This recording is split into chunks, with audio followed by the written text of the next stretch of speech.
নমস্কার বন্ধুরা, কাবেরী রান্নাঘরে সবাইকে স্বাগত। আবারও চলে এলাম একটা রেসিপি নিয়ে। আমি আজ বানাবো পিঠে বানানোর জন্য এদিকে আমি পরিমাণ মতো চাল গুঁড়ো নিয়ে নিয়েছি আর জল বসিয়ে দিয়েছি গ্যাসে। তার মধ্যে নুন দিয়ে জলটাকে বেশ ভালোভাবে ফুটিয়ে নিলাম।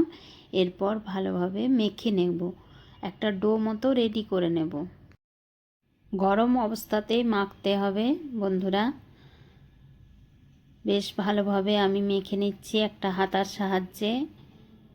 এরপর আমি হাতের সাহায্যে মাখবো। ঠান্ডা থাকতে থাকতে বন্ধুরা এরকম একবার পিঠে পুলি বানিয়ে খেয়ে দেখবেন। সবাই কম বেশি বানাতে পারেন। আমি কিভাবে বানাচ্ছি সেটাই আপনাদের সঙ্গে আজকে শেয়ার করছি।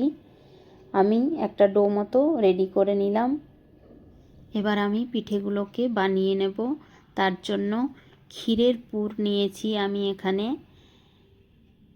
আমার ভিডিওতে দেওয়া আছে ক্ষীর বানানোর রেসিপি, আপনারা চাইলে দেখে নিতে পারেন। প্রথমে একটু নিলাম, তারপরে একটা বাটির মতো আকারে করে নিয়ে পুরটা দিয়ে দিলাম। তারপর মুখটা মুড়ে দেব। আজকে আর ক্ষীর বানানোর রেসিপিটা দেখালাম না, ভিডিওটা বড় হয়ে যাবে বলে, ওই জন্য আমি বানিয়েই রেখেছিলাম। এবার বেশ ভালোভাবে দুটো মুখ মুড়ে দিলাম। একটা পিঠে আমার রেডি হয়ে গেল। এরকম করে আমি সবগুলোই তৈরি করে নেব।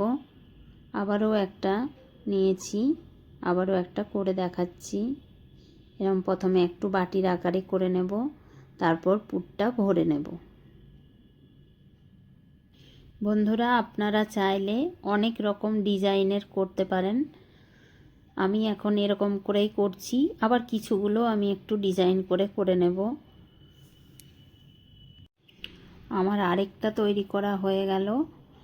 এরকমভাবে আমি সব পিঠেগুলো রেডি করে নেব। পিঠে বানাতে অনেক টাইম লাগে বন্ধুরা, আমি একা হাতেই করব তো, তাই জন্য অনেকটাই টাইম লাগবে। আস্তে আস্তে করে সব আমি রেডি করে নেব। কিছুগুলো পিঠে আমার রেডি করা হয়ে গেছে। আমি এটা একবার বসিয়ে দিয়ে আসব, তারপরে আবারও করে নেব। গ্যাসে বসিয়ে দিয়েছি একটা কড়াই, কড়াইয়ের মধ্যে জল দিয়ে দিয়েছি। এবার জলটাকে একটু ফুটিয়ে নেব। জলটা ফুটে গেছে। এরপর এই থালাটা, ছিদ্রযুক্ত থালাটা আমি বসিয়ে দেব এর মধ্যে। আপনারা চাইলে বাটির মধ্যেও বসাতে পারেন। আমি এরকম করেই করছি আজকে। এবার 10 থেকে 15 মিনিটের জন্য ঢাকা দিয়ে রেখে দেব। 10 থেকে 15 মিনিট পর ফিরে এলাম। উপরটা দেখলেই বোঝা যাবে যে হয়ে গেছে পিঠেটা। তারপর একটু উপর থেকে ঠান্ডা জল ঢেলে দিলেই হয়ে যাবে আমার ভাপা পিঠে। এবার আমার হয়ে গেছে, আমি এবার নামিয়ে নেব। এরপর আবারও একই প্রসেসে সবগুলো আমি দিয়ে তৈরি করে নেব।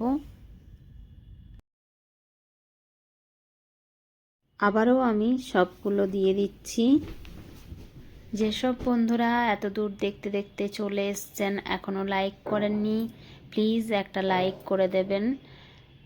একটা লাইকে আমাদের আরও বেশি উৎসাহ জাগায় পরের ভিডিও বানানোর জন্য।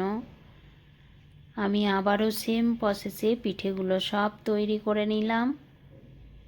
আমার রেডি হয়ে গেল ভাপা পিঠে পুলি। প্লিজ আমার ভিডিওগুলো যদি আপনাদের ভালো লেগে থাকে তাহলে লাইক, শেয়ার, সাবস্ক্রাইব, কমেন্ট করবেন। এতক্ষণ ধরে ধৈর্য ধরে আমার ভিডিওটি দেখার জন্য অসংখ্য অসংখ্য ধন্যবাদ সকল বন্ধুদের।